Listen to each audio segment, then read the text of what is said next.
प्रहलाद की पॉजिटिविटी। होलिका दहन का दिन था। गट्टू चिंकी काफी टेंशन में किताब खोलकर पढ़ रहे थे। ये चैप्टर 3 बार पढ़कर भी समझ में नहीं आ रहा। मैं भी बस पन्ने पलट रहा हूँ, समझ तो कुछ नहीं आ रहा।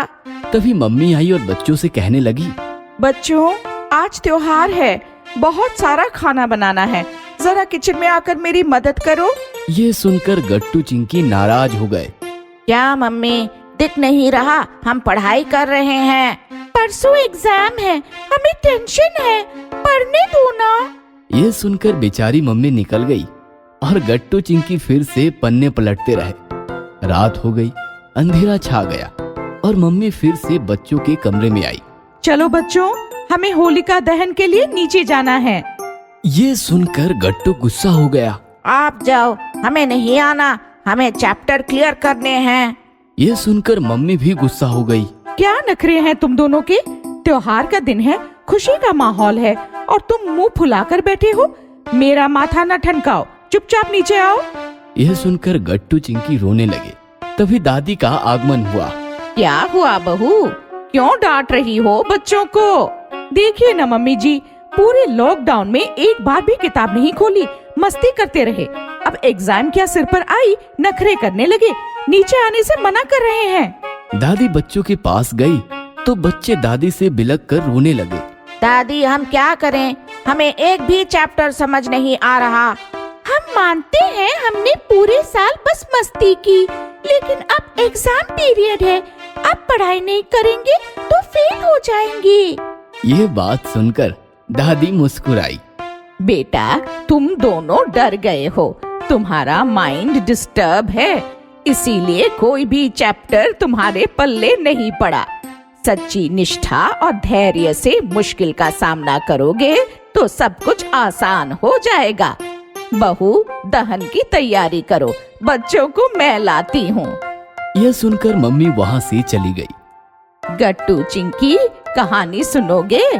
भक्त प्रहलाद की कहानी, जिससे तुम्हें काम करने की पॉजिटिविटी मिलेगी। हाँ दादी, हम जरूर सुनेंगे। तो सुनो। बहुत बहुत साल पहले एक राक्षस हुआ करता था। हिरण्यकशिपु नाम था उसका। उसका एक बेटा था, बड़ा तेजस्वी और सुंदर सुशील। राक्षसों के घर जन्मा था, फिर भी राक्षसों जैसा नहीं था। समझ गया, यही है ना भक्त प्रहलाद? हाँ हाँ, यही है हमारा हीरो भक्त प्रहलाद। और कहानी का विलन है प्रहलाद का पिता हिरण्यकशिपु। प्रहलाद ईश्वर की सच्चे मन से भक्ति करता था और सुबह शाम दिन रात बस ईश्वर का ही नाम लेता था।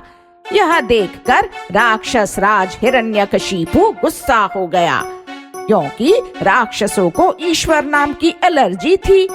उसने प्रहलाद को काफी समझाया, मारा पीटा, फिर भी प्रहलाद नहीं डरा, ईश्वर का नाम लेता रहा।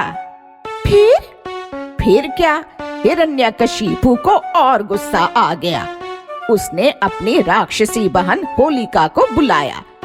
होलिका को वरदान प्राप्त था, उसे आग भी नहीं जला सकती थी। हिरण्यकशिपु ने होलिका से कहा, प्रहलाद को गोद में बिठाकर जलती चिता पर बैठो, आग में जलेगा तभी उसकी अकल ठिकाने आएगा। फिर क्या, होलिका प्रहलाद को गोद में लेकर लकड़ियों में बैठ गई। लकड़ियों को आग लगाई गई और देखते देखते चिता भड़क गई, लेकिन भक्त प्रहलाद फिर भी नहीं डरा। जलती आग में आंखें मूंद कर, हाथ जोड़कर ईश्वर का स्मरण करता रहा और कमाल हो गया। उसकी भक्ति से ईश्वर प्रसन्न हुए और आग का उस पर कोई असर नहीं हुआ। लेकिन राक्षसी होलिका वो जोर जोर से चीखने चिल्लाने लगी और देखते देखते आग में भस्म हो गई। देखो बच्चों, भक्त प्रहलाद जैसे छोटे बच्चे ने सच्ची निष्ठा और धैर्य से ईश्वर की आराधना की और ईश्वर को भी उसकी मदद करने आना पड़ा। इस कहानी से तुम्हें क्या सीख मिली? संकट कितना भी बड़ा क्यों न हो, बिना डरे धैर्य से उसका मुकाबला किया जाए और निष्ठा के साथ अपना काम किया जाए तो संकट छू मंतर हो जाता है।